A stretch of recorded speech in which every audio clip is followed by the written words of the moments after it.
მსოფლიო ცეცხლშია გახვეული და არავინ უყურებს იქ, სადაც ეს ნამდვილად მნიშვნელოვანია. ყველა სათაური ყვირის ახლო აღმოსავლეთზე, ქაოსზე და გლობალურ შიშზე. მედიას უნდა რომ ჰორმუზის სრუტეზე და ნავთობის ფასის ზრდაზე იყოთ მიჯაჭვული, მაგრამ ეს ტყუილია, ყურადღების გადატანაა. ნამდვილი ამბავი იაპონიაშია. 2024 წელს, 17 წლის შემდეგ პლანეტის ყველაზე დიდი კრედიტორი უფასო ფულის ეპოქას დაასრულა. გლობალური ეკონომიკის ძრავი ტოკიოში ჩაქრობას იწყებს. და თუ გაქვთ იპოთეკა, დანაზოგის ანგარიში ან საპენსიო ფონდი, თქვენ საფრთხეში ხართ. თავი ერთი დემოგრაფიული შავი ხვრელი. ერთი შეხედვით, იაპონია უკვე ისე ჩანს, თითქოს მომავალში ცხოვრობდეს, სადაც ტექნოლოგიური გიგანტები მსოფლიო არენაზე დომინირებენ. რობოტები ადამიანებთან ერთად ქუჩებში დადიან, ხელოვნური ინტელექტი წინასწარმეტყველებს რა მოხდება შემდეგ. და მთელი ქალაქები უფრო ჭკვიანურად, სუფთად და სწრაფად ფუნქციონირებენ ვიდრე სხვაგან.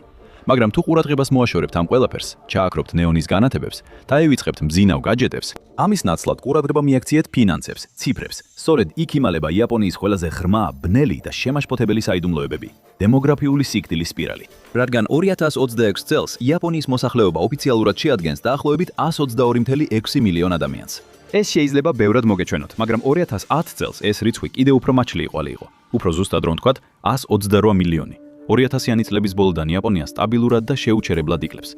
ყოველ წელს იაპონია დაახლოებით 9 მილიონ ადამიანს კარგავს. ეს იგივეა, რაც ატლანტას ქალაქი ყოველ 12 თვეში გაქრეს. სიტუაციას კიდევ უფრო ამძიმებს ის, რომ იაპონიაში მსოფლიოში ყველაზე მაღალია ხანდაზმული მოქალაქეების წილი. 2014 წელს მოსახლეობის თითქმის 26%, 65 წელზე მეტი ასაკის იყო. 2022 წლისთვის ეს მაჩვენებელი 29%-ზე მეც მიაღწია. მოსახლეობა ბერდება, მაშინ როცა შობადობა 100 წელზე მეტი ხნის განმავლობაში ყველაზე დაბალ ნიშნულზეა. სულ უფრო ნაკლები ადამიანი ირჩევს ოჯახის შექმნას. შობადობის მაჩვენებელი იკლებს. შენებელი იკლებს. ამასობაში სამუშაო ასაკის ადამიანების რაოდენობა მუდმივად მცირდება. ახლა უკვე იაპონიაში თითოეულ დაბადებაზე 2 გარდაცვალება მოდის. ეს ბევრ პრობლემას ქმნის, განსაკუთრებით ეკონომიკისთვის. ყოველ წელს რაც ეს ტენდენციები გრძელდება, იაპონიის საგადასახადო ბაზა ნელ-ნელა ქრება. მეტი პენსიონერის, ნაკლები ოჯახის და ნაკლები გადასახადის გადამხდელის პირობებში იაპონიის ფინანსური საფუძვლები ბზარებს იკეთებს. მაგრამ იაპონიის ბანკმა ეს პრობლემა წინასწარ დაინახა და იმოქმედა სასოწარკვეთილად, დრამატულად, უპრეცედენტოდ. მათ ფული უფასო გახადეს. პრობლემასთან საბრძოლველად საპროცენტო განაკვეთის გაზრდის ნაცვლად მათ იგი ნულზე დატოვეს. ზოგჯერ კი ნულზე ქვემოთაც კი ჩამოიყვანეს. ამავე დროს ტრილიონობით იენი ჩაეშვა სისტემაში. იაპონიის ბანკი საკუთარი აქციების ერთ-ერთ უმსხვილეს მყიდველად იქცა. ფაქტობრივად მან გაასახელმწიფოა თავისი საფონდო ბაზარი მხოლოდ იმისთვის, რომ ქვეყანა არ ჩაქრეს. ეს იყო აზარტული ნაბიჯი, რომელსაც უზარმაზარი რისკი ახლდა თან. მსოფლიოს არც ერთი სხვა მთავარი განვითარებული ქვეყნის ცენტრალური ბანკი არ მოქმედებდა ისე, როგორც იაპონიის ბანკი. მაგრამ როგორღაც ეს აზარტული ნაბიჯი გაამართლა, სულ ცოტა ხნით მაინც. ადამიანებს და ბიზნესებს აღარ უწევდათ ნერვიულობა იმაზე, რომ გაცილებით მეტი უნდა დაებრუნებინათ, ვიდრე თავდაპირველად ისესრეს. სესხები თითქმის დაუძლეველს დუნებად იქცა. ოჯახები იღებდნენ სესხებს, ბიზნესებიც იღებდნენ. ყველა ჩაერთო ამაში. რატომაც არა, ეს თითქმის უფასო ფული იყო. Wall Street-ის hedge ფონდებმა და საინვესტიციო კომპანიებმაც ისარგებლეს ამით, მაგრამ ბევრად უფრო დიდ მასშტაბზე. მათ გააცნობიერეს, რომ შეეძლოთ იაპონური იენი უზარმაზარი რაოდენობით აეღოთ 0%-იანი საპროცენტო გენტო განაკვეთით და ეს ფული დოლარებში გადაეყვანათ. შემდეგ ამ ფულს ილენებდნენ ამერიკული ტექნოლოგიური აქციების, სახელმწიფო ობლიგაციებისა თუ ნებისმიერი სხვა რამის შესაძენად, რაც სურდათ. ეს ცნობილი იყო როგორც იენის carry trade და ჰგავდა ვიდეო თამაშის უსასრულო ფულის გლიჩს. თითქოს უთხოვარი გზა იყო მოგების გარანტირებისთვის. სანამ გარკვეული დროის განმავლობაში იაპონიამ შეინარჩუნა ინოვაციური, პიონერული და მსოფლიო ლიდერი ქვეყნის სტატუსი, არამხოლოდ ერთ სფეროში. მაგრამ როგორც მოთამაშეებმა ძალიან კარგად იციან, გლიჩებს ასწორებენ. სისტემა დიდხანს ვერ გაგრძელდებოდა. ისე წოდებული სტაბილურობა, რომელსაც ეს სისტემა უზრუნველყოფდა, სინამდვილეში მხოლოდ სასწრაფოდ მიწებებული პლასტირი იყო გატეხილი ეკონომიკის უზარმაზარ ხვრელზე. ეს მხოლოდ დროის საკითხი იყო, სანამ ის პლასტირი არ დაიწყებდა აძრობას. კერძო ინვესტიციები არსად მიდიოდა, ხელფასები გაიყინა. საჯარო ვალი გაიზარდა და 2022 წლისთვის ქვეყნის მთლიანი შიდა პროდუქტის, ანუ MŠP-ს 260% მიაღწია. მალე იაპონიის ბანკს არჩევანი აღარ დარჩა. ამიტომ ისინი კიდევ უფრო შორს წავიდნენ. მათ აიდულეს 10 წლიანი სახელმწიფო ობლიგაციების შაციების შემოსავლიანობა ნულზე დარჩენილიყო. ქვეყანა შინ უფასოდ სესხულობდა და შემდეგ ამ მოგებას მთელ მსოფლიოში აგზავნიდა, იმ იმედით, რომ ინფლაცია ძალიან სწრაფად არ გაიზრდებოდა. მაგრამ 2026 წელს ეს რისკიანი თამაში დასასრულს უახლოვდება. ახლა იაპონიას წარმოუდგენლად დიდი ვალი აქვს გადასახდელი. პირველ რიგში გვინდა მადლობა გადაუხადოთ დღევანდელი ვიდეოს სპონსორს, Incognis. ოდესმე გიცდიათ თქვენი სახელის ონლაინ ძებნა და აღმოგიჩენიათ გაცილებით მეტი ვიდრე ელოდით. თქვენი სახლის მისამართი, ტელეფონის ნომერი, ელ-პოსტა, თუნდაც ინფორმაცია თქვენი ნათესავების შესახებ შეიძლება აღმოჩნდეს ადამიანების საძიებო საიტებზე და მონაცემთა ბროკერების ბაზებში. და როგორც კი ეს ინფორმაცია ხელმისაწვდომი ხდება, ის შეიძლება გამოყენებულ იქნას ფიშინგის თაღლითობებისთვის, იდენტობის ქურდობისთვის, შევიწროებისთვის, ან კიდევ უფრო უარესისთვის. სწორედ ამიტომ გადავთქვით მეცა და ინკოგნის გამოყენება. დაწყება ძალიან მარტივი იყო. შევქმენი ჩემი ანგარიში, ავირჩიე ვისი პერსონალური მონაცემების წაშლაც მინდოდა და მივანიჭე ინკოგნის უფლება ემუშავა ჩემი სახელით. ამის შემდეგ ინკოგნი უკავშირდება მონაცემთა ბროკერებს თქვენთვის, აგზავნის წაშლის მოთხოვნებს, აგვარებს წინააღმდეგობებს და მუდმივად გაწვდით ინფორმაციას პროცესის მიმდინარეობის შესახებ. რაც ნამდვილად მომეწონა, ეს იყო მართვის პანელი, რადგან ის მთელ პროცესს რეალურს ხდის. შეგიძლია რეალურად ნახო, როგორ იგზავნება მოთხოვნები და დროთა განმავლობაში დააკვირდე პროგრესს. და ერთ კვირაზე მეტი ხნის შემდეგ, ბევრად უფრო მარტივია დაინახო, რამდენად დიდ სამუშაოს ასრულებს ინკოგნი შენთვის კულისებში. ეს ახლა განსაკუთრებით მნიშვნელოვანია, რადგან მასობრივი მონაცემთა გაჟონვები მუდმივად ავრცელებს პირად ინფორმაციას და ეს მონაცემები შეიძლება გამოყენებულ იქნას თაღლითური იმეილების, ზარებისა და შეტყობინებების უფრო დამაჯერებლად მოსაჩვენებლად. ბოლოს მივიღე ერთ-ერთი ასეთი ტექსტური შეტყობინება, სადაც ეწერა, რომ ამანათის ჩაბარება ვერ მოხერხდა, პრობლემის მოსაგვარებლად მულზე უნდა დამეჭირა. და რადგან მართლა ველოდებოდი ამანათს, ეს შეტყობინება ბევრად უფრო სანდოდ მომეჩვენა, ვიდრე უნდა ყოფილიყო. ეს არის პრობლემა, როცა ამდენი პირადი ინფორმაცია ინტერნეტში თავისუფლად ტრიალებს. თუნდაც ერთი პროფილის დატოვება შეიძლება რეალურ რისკებს ქმნიდეს. ინკოგნის ასევე აქვს ახალი მორგებული წაშლის ფუნქცია. შეუზღუდავ და საოჯახო შეუზღუდავ პაკეტებზე. ასე რომ, თუ თქვენს ინფორმაციას კონკრეტულ საძიებო საიტებზე ან სხვა ვებგვერდზე იპოვით, შეგიძლიათ მონიშნოთ იგი და ინკოგნის კონფიდენციალურობის აგენტი დანარჩენს თქვენთვის მოაგვარებს. ეწვიეთ incogni.com/tis და გამოიყენეთ კოდი TIS ექსკლუზიური 60%-იანი ფასტა კლებისთვის. კიდევ ერთხელ, ეს არის incogni.com/tis კოდი TIS 60%-იანი ფასტა კლებისთვის. თავი ორი ვიდეო მეიკერი ფეთქდება. იაპონიის ბანკს იმედი ჰქონდა, რომ საქმე აქამდე არ მივიდოდა და წლების განმავლობაში ასე იყო კიდეც. კრიზისის შემდეგ მოდიოდა, მაგრამ როგორღაც იკავებდა თავს, მაგრამ ვინც ყურადღებით აკვირდებოდა, იცოდა, რომ ეს დიდხანს ვერ გაგრძელდებოდა. კითხვა არასდროს იყო, გასკდებოდა თუ არა ბუშტი, არამედ როდის. ბომბი უკვე დადგმული იყო. უბრალოდ არ ვიცოდით, რამდენად გრძელი იყო ფითილი. ეხლა კი ვიცით. აფეთქება უკვე აქაა და ნაპერწკალი, რომელმაც ყველაფერი დაიწყო, ნავთობისა და ენერგიის ფასების ზრდა იყო. 2026 წელს ნედლი ნავთობის ფასები თითქმის 50%-ით გაიზარდა და ეს მთელ მსოფლიოში ზეგავლენას ახდენს. იაპონიის მსგავს რესურსებით ღარიბ ქვეყანასთვის საპროცენტო განაკვეთების ზრდა სასიკვდილო განაჩენია. ფასების ზრდასთან ერთად მსოფლიოს სხვადასხვა ქვეყნის ცენტრალური ბანკები იძულებულნი გახდნენ ემოქმედად. ASS-ში განაკვეთები კვლავ 3.75%-ზე. მსგავსი სიტუაცია დიდ ბრიტანეთსა და მთელ ევროპაში, მაგრამ სხვაგან ზეწოლა იზრდება. საპროცენტო განაკვეთებმა ავსტრალიაში 4%-ს გადააჭარბა, ინდოეთში 5%-ს, ხოლო ისეთ ქვეყნებში როგორიცაა მექსიკა და სამხრეთ აფრიკა თითქმის 7%-ს მიუახლოვდა. და ამ ყველაფრის ფონზე იაპონია გაჭედილი იყო. ერთი მხრივ შეეძლო განაკვეთების გაზრდა, მაგრამ ფაქტობრივად საკუთარი მთავრობა გაკოტრდებოდა. მას აქვს ყველაზე მაღალი ვალის და MCFS თანაფარდობა მთელ განვითარებულ სამყაროში. ან შეეძლო განაკვეთები 0%-ზე დაეტოვებინა, მაგრამ ამ პროცესში საკუთარი ვალუტის ღირებულება გაეწირა. არც ერთი ეს ვარიანტი მიმზიდველი არ იყო, მაგრამ იაპონიის ბანკს ერთ-ერთი უნდა აერჩია. მან გადაწყვიტა 0%-იანი განაკვეთის შენარჩუნება და შედეგები კატასტროფული აღმოჩნდა. იენი ფაქტობრივად თავისუფალ ვარდნაში გადავიდა. 5 წლის წინ 2021 წელს იენის კურსი დოლართან მიმართებით 100-ზე ნაკლები იყო, მაგრამ 2022 წლის ბოლოსთვის ის 150-ს უახლოვდებოდა. 2026 წლის აპრილში ის თითქმის 160-ს უახლოვდება და ბოლო 10 წლეულების განმავლობაში ყველაზე სუსტ ნიშნულთან იმყოფება. მხოლოდ რამდენიმე წელიწადში იაპონურმა ვალუტამ თავისი ღირებულების 30%-ზე მეტი დაკარგა. ბიზნესებისთვის, ოჯახებისთვის, ისთვის მუშაკებისთვის ეს დამანგრეველი იყო. სანამ მიხვდებოდნენ რა მოხდა, ხელფასები და დანაზოგები მნიშვნელოვნად შემცირდა. ფული, რომლის შესაგროვებლადაც წლები მუშაობდნენ, უცებ ბევრად ნაკლებად ღირდა ვიდრე სულ რამდენიმე წლის წინ.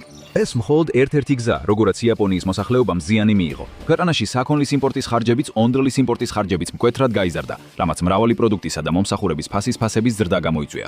რაც უფრო დიდხანს ელოდა იაპონიის ბანკი, მით უფრო უარესდებოდა მდგომარეობა. იენი კიდევ უფრო გაუფასურდებოდა. მათ არ შეეძლოთ დაეშვათ, რომ საკუთარი ეროვნული ვალუტა უფასურდებოდა. უნდა ემოქმედათ.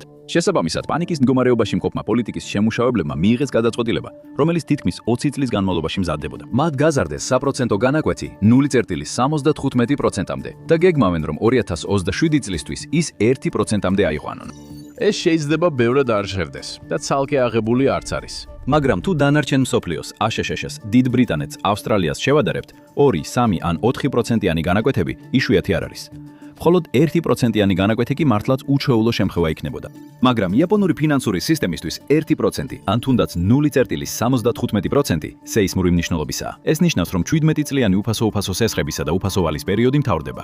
და ეს მხოლოდ იაპონიასა და მის მოსახლეობას არ ეხება. ეს მთელ მსოფლიოს გავლენას ახდენს.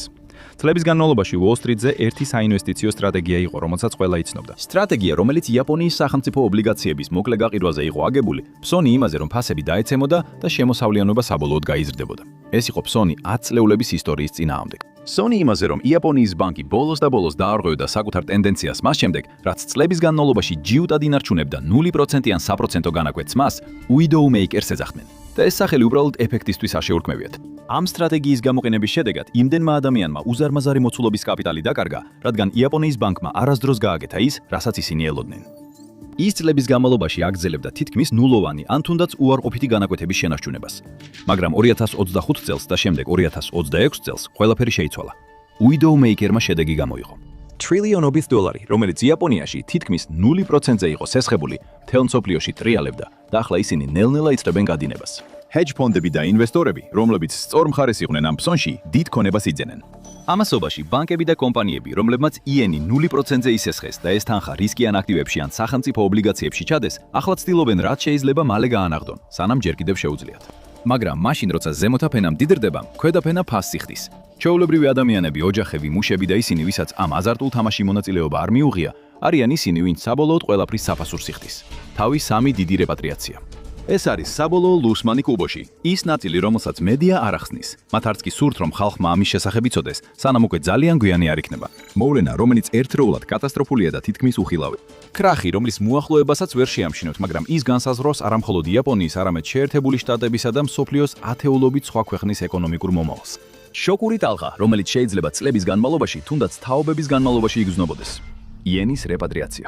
ყველაზე მდიდარი და მნიშვნელოვანი იაპონელი ინვესტორები, მათ შორის მეგაბანკები, საპენსიო ფონდები და სადაზღვეო კომპანიები, ამერიკული ვალის უმსხვილესი უცხოელი მფლობელების რიგებში არიან. როგორც ქვეყანა, იაპონიას ეკუთვნის უზარმაზარი 1,2 ტრილიონი დოლარის ოდენობის შეერთებული შტატების სახაზინო ობლიგაციები.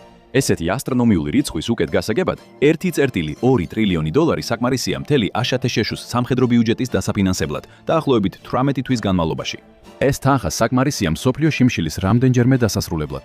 ეს გიჟური რაოდენობის ფულია, ან უფრო ზუსტად რომ ვთქვათ, გიჟური რაოდენობის ამერიკული ვალია, რომელიც მთლიანად ერთი ქვეყნის ხელშია, სხვა კონტინენტზე. წლების განმავლობაში იაპონიის ინსტიტუტებისთვის ამვისთვის ამ ვალის ფლობა აზრიანი იყო. იაპონიის მთავრობის საპენსიო საინვესტიციო ფონდი, ანუ GPIF, მსოფლიოში ყველაზე დიდი საპენსიო ფონდია და ისტორიულად უზარმაზარი რაოდენობის უცხოურ ობლიგაციებს ფლობდა. HSS-ის სახაზინო ობლიგაციები, მისი უცხოური ობლიგაციების HSS-ის ობლიგაციები სარგებელს იხდიდა, მაშინ როცა იაპონური ობლიგაციები არაფერს იხდიდა. მაგრამ ეხლა ეს ლოგიკა იაპონიის საპროცენტო განაკვეთების ზრდის ტალღამ წაიღო. როდესაც ეს განაკვეთები 1%-ს უახლოვდება და იაპონიის 10 წლიანი სახელმწიფო ობლიგაციების შემოსავალი 2%-ის აჭარბებს, მათემატიკა შეიცვალა. რატო უნდა გააგრძელოს იაპონურმა ინსტიტუტმა ან საპენსიო ფონდმა, როგორიცაა GPIF-ი, ამერიკის ვალის ფლობის რისკზე წასვლა, როცა შეუძლია საკუთარი ქვეყნის ობლიგაციებში დააბანდოს ფული. ამ კომპანიებს, ამ ბანკებს, ამ საპენსიო ფონდებს აღარ აქვთ იგივე мотиваცია, რომ მოგება უცხოეთში ეძებონ. შიდა ინვესტიციები ბოლოს და ბოლოს ამართლებს და აშკარაა, რომ ამის დანახვა ფინანსურ გენიოსობას არ საჭიროებს. დრო აგაყიდო. ჩვენ ვიპოვეთ მონაცემები, რომლებიც აჩვენებს ჩუმ, მაგრამ მზარდ გადინებას. იაპონია აქტივებს ნაღდ ფულად აქცევს. ის კიდის თავის აქტივებს, რეკორდული სიჩქარით ასხვისებს აშათეროშის სახაზინო ობლიგაციებს. ეს არ ნიშნავს, რომ მთელი 1,2 ტრილიონი დოლარი ერთ რამეში გაქრება, მაგრამ მილიარდები უკვე იწყებს აორთქლებას. და ეს მილიარდები შეიძლება სწრაფად გადაიქცეს 10 ან 100 მილიარდად, როცა კვირები გავა. ეს ტალღები მხოლოდ იაპონიაში არ დარჩება. ისინი გავრცელდება ბაზრებზე, საზღვრებს მიღმა, წყნარი ოკეანის გადაღმა. რადგან როცა HSS-ის ვალის ყველაზე დიდი მყიდველი სცილდება თამაშს, ვინ ჩადგება მის ადგილას? მარტივი პასუხია: არავინ. ყოველ შემთხვევაში თავიდან არა. ახალი მყიდველების მოსაზიდად და მსოფლიოს დასარწმუნებლად, რომ ეს ვალი აითვისონ, ფედერალური რეზერვი იძულებული იქნება იმოქმედოს. საპროცენტო განაკვეთები უნდა გაიზარდოს. და როცა ეს ხდება, ყველაფერი დანარჩენით ზემოქმედების ქვეშ ექცევა. იპოთეკური სესხების განაკვეთები იზრდება, საკრედიტო ბარათების პროცენტები მაღლა ეწევს, მოულოდნელად ხვდებით, რომ ხარჯები სწრაფად იზრდება. ყველაფერი უფრო ძვირი ხდება. მოხმარების ძალა მცირდება და განკარგვადი შემოსავალი ქრება. ამ დროს საფონდო ბირჟა ზარალობს. სახელმწიფო ობლიგაციები ბევრად უფრო მიმზიდველია ვიდრე რისკიანი ინვესტიციები, როგორიცაა ტექნოლოგიური აქციები. ფული სწრაფად იწყებს მოძრაობას. წლების განმავლობაში იენის კერიტრედი იყო ზეთინთელი გლობალური ფინანსური მანქანის ბორბლებში. სწორედ ამან უზრუნველყო ყველაფრის შეუფერხებლად მუშაობა. ეს საშუალებას აძლევდა Wall Street-ის hedge ფონდებს მილიარდები ესესხებინათ და ეს თანხები ამერიკისა და სხვა ქვეყნების მსხვილ ბიზნესებში ჩაედოთ. ახლა კი ამავე ფონდებს სესხის აღების ხარჯები საგრძნობლად ეზრდებათ. ისინი კუთხეში არიან მიმწყდეულები და არჩევანიც უმცირდებათ. იზოლებულნი არიან გაყიდონ თავიანთი ყველაზე მომგებიანი პოზიციები. აქციები და კომპანიები, როგორიცაა Apple, Nvidia, Microsoft, ყველა იყიდება მხოლოდ იმისთვის, რომ დაფარონ მზარდი იენის ვალები. ეს არის უხილავი კრახი. ის არ დომინირებს სათაურებში. ეს არ მოიცავს მასობრივ პანიკას, ნიუ-იორკის საფონდო ბირჟაზე ან ქუჩებში გამოსულ დიდ ბრბოებს. ეს ჩუმად ხდება კულისებში და მსოფლიო ვერაფერს ხვდება. თავი 4 სუვერენული ვალის მახე. ჩვენ ისტორიის კრიტიკულ წერტილამდე მივედით, რისკენაც გლობალური ეკონომიკა თითქმის 20 წელია მიიწევს და ამ ყველაფრის ცენტრში იაპონია. ის ორ შედეგშორისაა გაჭედილი, ორივე სახიფათოა და ორივეს ვერ გაექცევი. ეს არის სუვერენული ვალის საბოლოო მახე. ის ან ინარჩუნებს დაბალ საპროცენტო განაკვეთებს და იცავს თავის ვალს, მაგრამ უყურებს როგორ ინგრევა ვალუტა და შიმშილობს ქვეყანა, ან ზრდის განაკვეთებს და დროებით გადაარჩენს ეკონომიკას, მაგრამ ამით საკუთარ ეროვნულ ვალს ცეცხლს უკიდებს და მთლიან გლობალურ ობლიგაციების ბაზარს აფეთქებს. გამოსავალი არ არსებობს, ართ ალტერნატიული ვარიანტია, ართ ბოლო წამს ჯადოსნური გადაწყვეტა. ფითილი დიდი ხნის წინ აანთეს და ახლა უკვე დენთის კასრამდე მივიდა. იენი უბრალოდ პირველი დომინოს ქვაა, რომელიც დაეცემა, მაგრამ ბოლო არ იქნება. შემდეგი დოლარია და როცა ეს დაიწყება, ყველაფერი შეიცვლება. ეს კი მიყავს კითხვამდე, რომელსაც მსოფლიო ჩუმად არიდებს თავს. რა მოხდება თუ აშშ-ის ეკონომიკა ჩამოიშლება?